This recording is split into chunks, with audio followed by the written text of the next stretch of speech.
문학으로 만나는 삶의 이야기들이 잔잔한 감동으로 찾아가는 김은자의 행복한 문학, 김은자 시인입니다.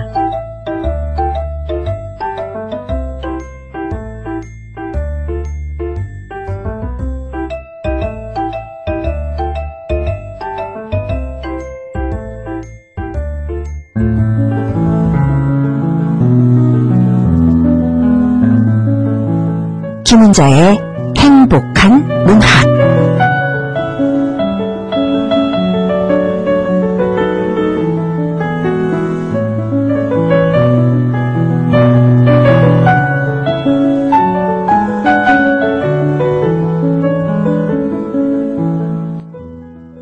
여러분 안녕하십니까? 행복한 문학의 김은자입니다. 청취자 여러분들께서는 봄 하면은 어떤 단어를 가장 먼저 떠올리시는지요? 봄 하면은 꽃을 떠올리는 분들이 많이 있을 겁니다. 겨우내 정말 회색빛 나라에 살다가 벚꽃이 피고 백합이 피고 그런 것들요. 새싹, 꽃 그런 것들을 떠올리는 분들이 많이 있을 텐데요. 요즘 자고 나면 나무들이 한 뼘씩 불쑥 자라올라 있는 걸 많이 보죠. 봄이 한창입니다. 비라도 온 후에 보면 꽃봉오리들이 얼마나 많아지는지요. 제가 이상한 취미가 하나 있는데요. 꽃봉오리들의 개수를 세는 걸 좋아해요. 어제 세고 오늘 세고 아마 내일도 셀 것 같은데요. 그런데 이상하게요. 한 번도 꽃봉오리 수가 똑같았던 적이 없다는 거예요. 어떤 날은 하루아침에 10개가 더 생기기도 합니다. 작은 꽃봉오리들을, 잎에 숨겨있던 봉오리들을 보지 못한 거죠. 우리들의 일상도 좋은 일이 일어나고 있는데 못 보는 경우가 얼마나 많은지요. 시간이 지나서야 그때 그런 좋은 일이 일어나려고 그랬던 거구나 이럴 적도 있고요. 그것도 모르고 그때까지 희망 없이 우울하게 지냈구나 라는 생각도 하게 됩니다. 좋은 일이 일어날 텐데 당장 내일이라도 상황이 바뀔 수 있는데 지금의 슬픔이 너무 커서 혹은 나한테 그런 일이 생길까 싶은 부정적인 마음이 앞으로 일어날 수 있는 좋은 일들을 보지 못하게 만드는 거죠. 그런 의미에서 자고 일어나면 꽃 봉오리 수가 많아지는, 누가 뭐래도 봄은 희망의 계절 같습니다. 김현승 시인의 희망이라는 시가 또 생각나네요. 나의 희망 어두운 땅속에 묻히면 황금이 되어 불같은 손을 기다리고, 너의 희망 깜깜한 하늘에 갇히면 별이 되어 먼 언덕 위에서 빛난다. 너의 희망 아득한 바다에 뜨면 수평선의 기적이 되어 먼 나라를 저어가고, 너의 희망 나에게 가까이 오면 나의 사랑으로 맞아 뜨거운 입술이 된다 라는 시요. 희망이라는 것은 어떤 면에서 살이 되고 피가 되는 것 같습니다. 봄은 희망의 계절입니다.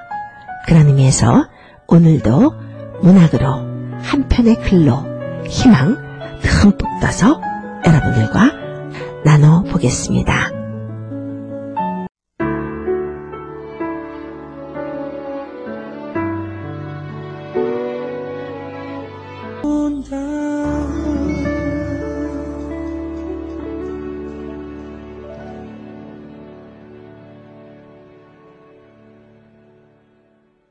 행복한 문학, 이 시간에는 여러 장르의 문학을 소개해드리고 있습니다. 오늘은 수필 한 편을 소개해드리려고 하는데요. 수필에는 좋은 수필과 감동적인 수필이 있습니다. 좋은 수필과 감동적인 수필, 조금 다른 면도 있지만 같은 말이기도 합니다. 좋은 수필이어야 또 감동을 주는 거니까요. 감동을 주는 수필이 좋은 수필이겠죠. 어른이 되어서야, 한참 세월이 지나서야 이해하게 되는 것들이 있습니다. 젊었을 때는 이해할 수 없었던 것들인데, 그때 그것이 이것이었구나. 그 사람이 바보가 아니었구나. 내가 인생을 덜 산 것이었구나. 라는 생각을 할 때가 있습니다. 떠내보낸 후에 한참 뒤에 알게 되는 것들도 있습니다. 인간의 한계이기도 하겠습니다만, 또 슬픔이기도 하겠습니다만요. 조금만 더 일찍 깨달았으면 좋았을 것을 하는 순간을 만나면 참 먹먹해질 때가 있죠. 오늘 수필이 바로 그런 수필입니다. 유병숙 수필가의 장미에게 드린 시간이라는 수필입니다.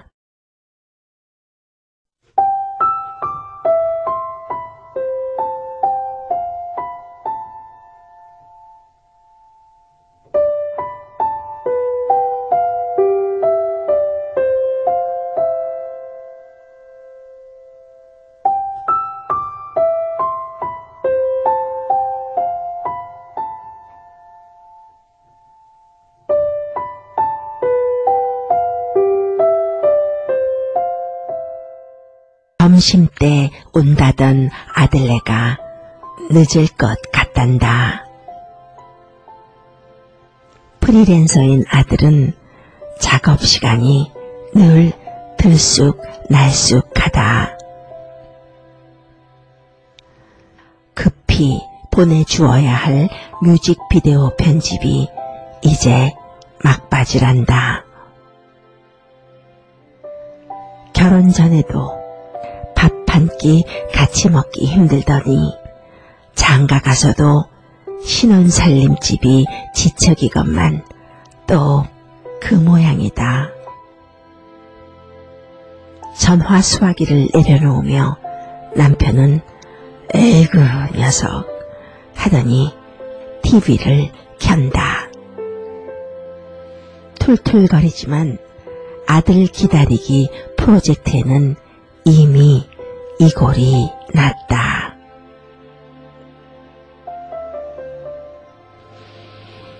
음식 차리던 손길을 멈추고 식탁에 앉아 읽다가 접어놓은 어린 왕자를 펼쳤다. 이즈음 친구들이 어린 왕자를 같이 읽자고 했다. 이 나이에 어린 왕자라니 했는데 한 번 손에 잡으니 놓을 수가 없었다. 문장 하나하나가 지금의 나를 들여다보는 듯 했다.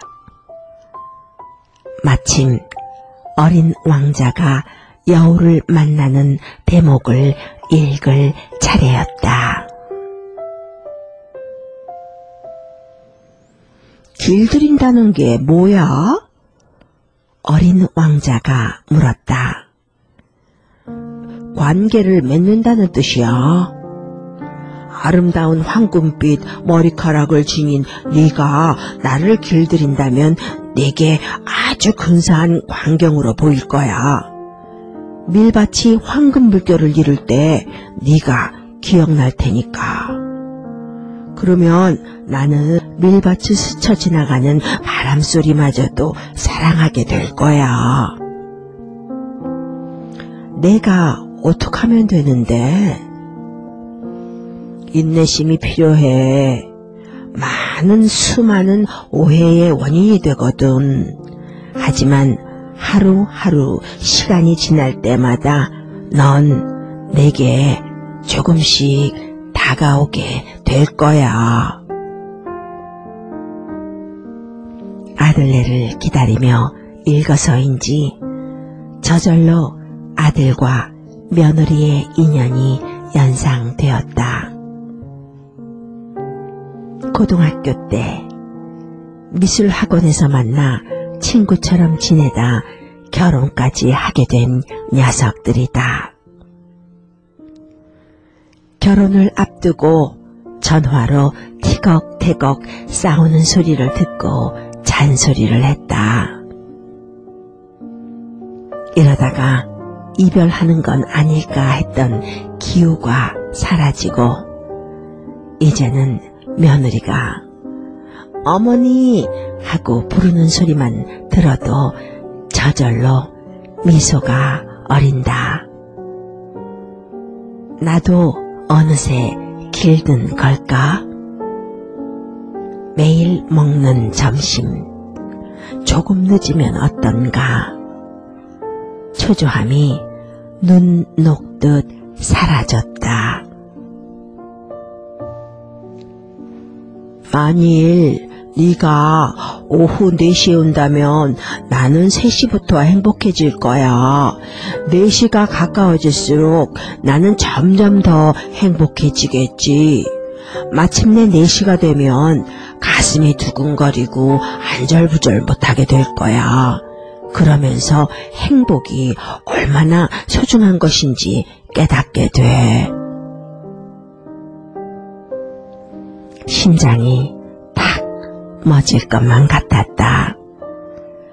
우리를 기다리며 마당을 서성거리던 시어머니 모습이 떠올랐다. 나는 그때 어머니께 무슨 말을 했던 걸까? 어머니는 늘 밤을 내다보며 우리가 오기를 기다리셨다. 아버님이 최근에도 막무가내였다. 좀 일찍 오면 어때서? 우리가 들어서면 누이는 대뜸 잔소리부터 했다. 아무리 일찍 가도 어머니에겐 늦은 시간이었다. 분가한 후 일요일 아침마다 나는 꼭두 새벽부터 아이들을 깨웠다. 추우나 더우나 마당에 서 계실 어머니가 마음에 걸려 점점 깨우는 시간이 빨라졌다. 칭얼거리는 아이들을 씻기고 입히느라 분주했지만 정작 꾸물거리는 이는 남편이었다. 경무에 시달려 그랬겠지만 부모님 집에 가는데 뭘 이렇게 서두르냐며 짜증까지 냈다. 본인에게 본가는 세상 편한 집이었으리라.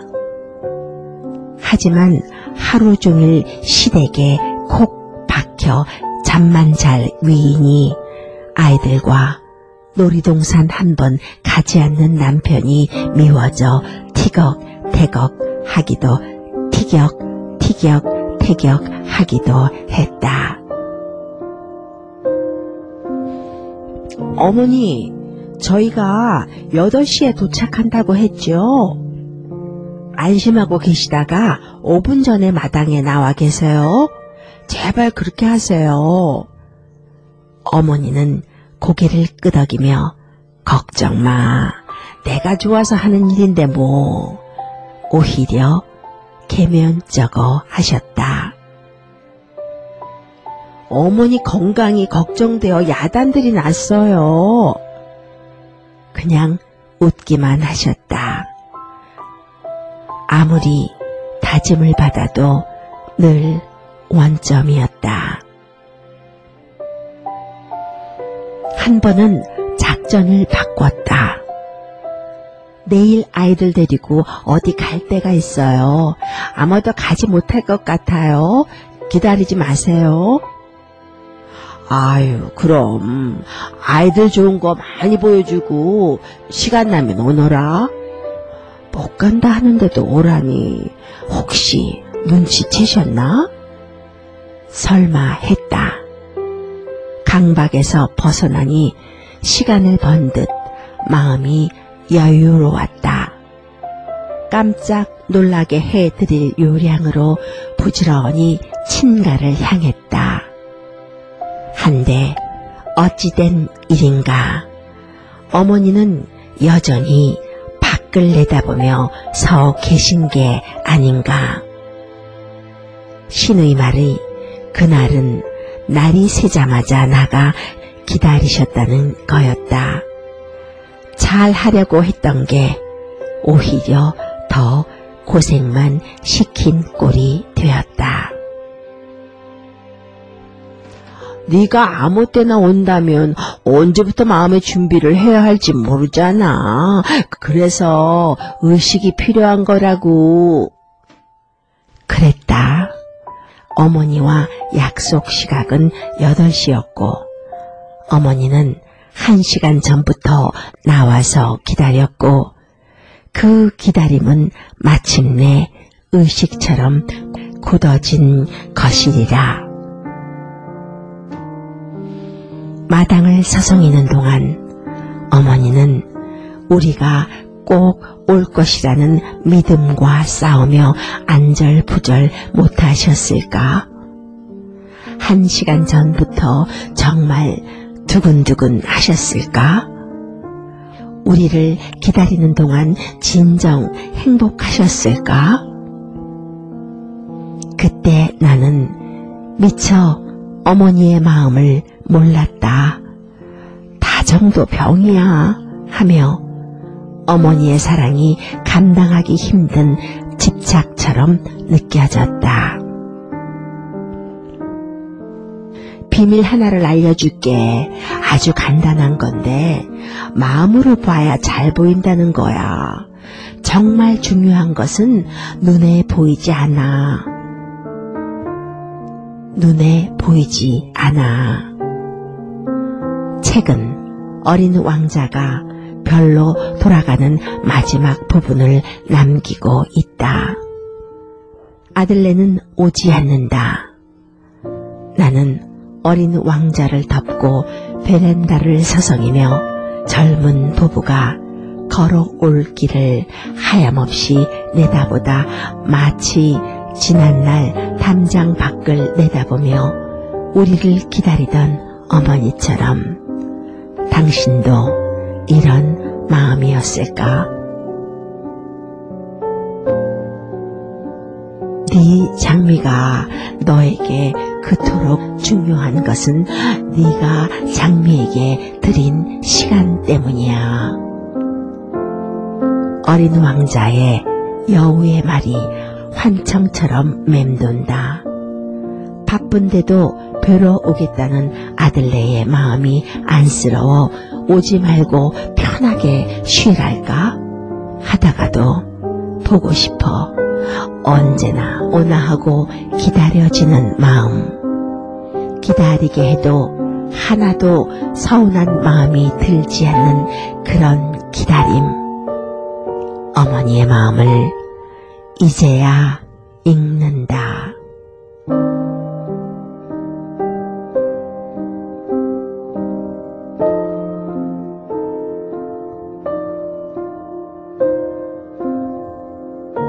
장미가 그토록 소중해진 건 장미에게 드린 시간 때문이야. 라는 어린 왕자의 한 구절이 가슴에 콕 박히는 그런 수필이네요. 한 사람에게 어떤 일에 몇 년이라는 시간을 쏟는다는 것은 그만큼 소중하다는 말입니다. 시간을 쏟으면 당연히 소중해지는 거죠. 이 글에서는 생텍쥐베리의 어린 왕자를 등장시켰는데요. 생텍쥐베리의 어린 왕자는 아이들 때 읽는 거랑 어른이 돼서 읽는 거랑은 좀 느낌이 많이 다른 것 같습니다. 어릴 때 읽으면 정말 동화 같은 밤하늘에 별을 세는 것 같은 그런 느낌이었다면요. 어른이 돼서 다시 읽으면 별을 이번엔 세는 것이 아니라 만진다고 할까요? 더 깊이 와닿는 것 같습니다. 어린 왕자에서 여호와에 대하이죠. 장미가 그토록 소중해지는 건 네가 내 장미에게 드린 시간 때문이야 라는 말이요. 사람들은 이 진실을 잊어버렸어. 그렇지만 넌 잊으면 안 돼. 그러면서 네가 길들인 것에 대해서 넌 언제나 책임이 있어 라는 말이요. 시간과 길들인 것과 책임이라는 말. 이 세 단어는 밀접한 관계가 있는 단어입니다. 시간을 들이고 서로 길들여지고 책임감이 따르면서 관계가 성립되는 거죠. 요즘 세상은 그런 것들이 아무것도 아닌 세상이 되었습니다. 그런 것들을 소중하게 생각하는 사람들이 많이 없어요. 시간을 들이지 않으려고 하고요. 길들여지는 것도 싫고요. 당연 책임지는 것은 no thank you 하는 세상입니다. 그런 세상이기 때문에 책임지는 그런 관계들이 더 아름답고 소중한 거죠. 시간 들이고 소중하게 생각하고 서로에게 길들여지고 책임감 따르고 이런 것들이요, 바보 취급을 받는 세상인지도 모르겠습니다. 인생의 경지와 수필의 경지를 함께 느낀 작품이었죠. 이 글을 읽으면서 꼭 비슷한 일은 아니지만 나에게도 있었던 일 같은 그런 느낌을 주는 것은 왜일까요? 그래서 그런지 공감이 많이 가는 글입니다. 수필의 경지도 중요하지만 인생의 경지가 중요한 것 같습니다. 많은 작가들이 수필이나 소설 등을 어떻게 쓸까 고민 많이 합니다. 어떻게 살까를 진지하게 고뇌하는 것이 중요한 것이 아닐까 하는 생각을 이 글을 소개하면서 생각하게 됐습니다. 좋은 소재를 자신의 경험을 바탕으로 좋은 문장으로 잘 풀어내는 것도 참 중요합니다. 그런데요, 따뜻한 마음으로 풀어낼 수 있는 인생의 경지도 중요한 것이 아닌가 하는 생각을 해봅니다. 그래야 또 보이는 것뿐 아니라 안 보이는 부분까지 터치할 수 있잖아요. 우리 엄마의 어떤 행동이, 어떤 모습이 참 싫었고 이해가 안 됐는데 어느 날 보니까 내가 똑같은 모습으로 똑같은 말을 하고 있더라고요. 라는 말 저도 많이 들었습니다. 이 글에서도 보면 시어머님이 바보라서 몇 시간 전부터 아들네가 오기를 기다리는 것이 아니죠. 시어머님도 바보 같은 짓이라는 것을 알면서도 자식이 기다려주고 사랑하는 마음을 접을 수 없고 그래서 서서 기다리는 그 시간이 행복했던 겁니다. 어린 왕자의 글을 작가도 글에 인용했는데요. 만일 내가 오후 4시에 온다면 나는 3시부터 행복해질 거야. 4시가 가까워질수록 나는 점점 더 행복해지겠지. 마침내 4시가 되면 가슴이 두근거리고 안절부절 못하게 될 거야.